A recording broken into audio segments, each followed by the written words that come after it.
Hi everyone, welcome to my kitchen. As a general rule of thumb, or fingers, or all the digits I use for writing, I never feed my characters anything that I wouldn't eat myself. And so I did some baking today. I made Chaussons en Pomme, and please forgive me if I completely butcher the pronunciation of that. I do not speak French. It's a beautiful language, and I took a semester of it in college, but yes, I'm not a native speaker, as you can tell, so pardon-moi for mispronouncing that. But anyway, I don't feed my characters anything that I myself wouldn't want to eat. I mean, after all, you can't describe the taste and smell and texture of something that you've never tried yourself, so as someone who loves to cook and bake, I love finding out new recipes and cuisines and putting them in my creations and trying them myself, because it really helps me to immerse myself in the world of the book or play or whatever it is that I'm writing. Now I know what you're thinking.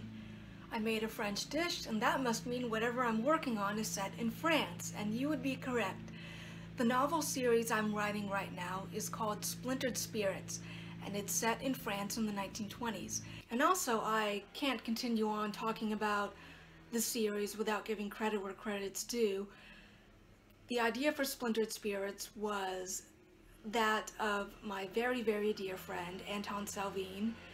He came to me one day and he said, I've got this great idea for a short story. He had started off as a short story and just grew and grew into a full-length series. But he said to me, I've got this great idea for a short story. Will you please write it for me? And I was completely touched, and it's just wonderful to be working with him and that he entrusted me to bring our girls to life. And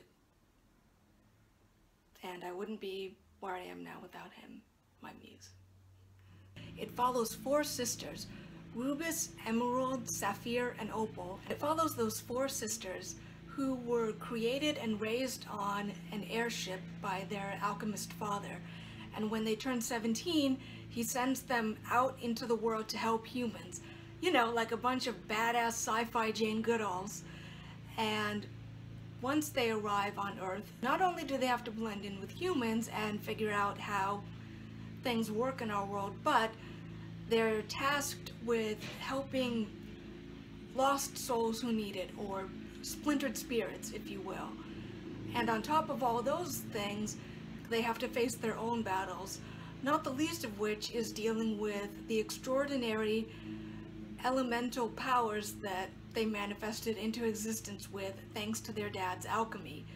So yeah, a bit of a tough struggle for all of them. Each book will follow one of the sisters on her adventures. And the first book I'm working on is the story of Rubis, and Rubis's adventure is, of course, falling in love, because she is the toughest, most no-nonsense, scientifically oriented of the four sisters. She's the oldest of the four girls, and naturally she meets Charles, a young painter who is her complete opposite, who is completely steeped in emotions and is dealing with a lot of the darker aspects of being not only an artist and the sorts of things that that deals with, because let's face it, artists deal with having to have half their minds in this world and half of their minds in the ethereal, celestial planes that artists are often called to. So Rubis is helping Charles to deal with that, while also opening herself up to her own artistic side. And it's quite a challenge for her, considering that she's been taught to fear her own feminine side, her own vulnerability, because her power that she manifested with is intense physical strength, and if she dives too deeply into her emotions, she's worried that that will trigger her powers and reveal to the world that she is not exactly human. And she's dealing with those struggles, and also with the fact that Charles loves wine and women in excess. He's the guy who would show up to a Halloween party dressed as Dionysus and would be completely wasted out of his mind, justifying that with, I'm in character! So there's that. And that's the story. Well, Rubus's story, and I don't want to give too much else away because you'll have to read the book when it comes out, and I don't know when that would be. I'm still in the process of writing it, but I just wanted to put out this video to start swirling around interest in the story and the series, and to share my recipe with you for these French apple turnovers that I found.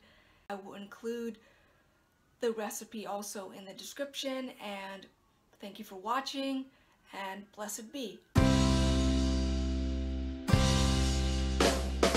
Summer by summer, I'm learning new secrets. I'm learning new things that'll help me be free. Like how to tame fire, how to say no and mean it, how to stand up instead of bending my knee. Summer by summer, by summer, by summer. Summer by summer, I'm learning new secrets. I'm learning new things that my papa can't teach. Like how to make friends, how to smile when I'm lonely, how to speak up when there's something I need.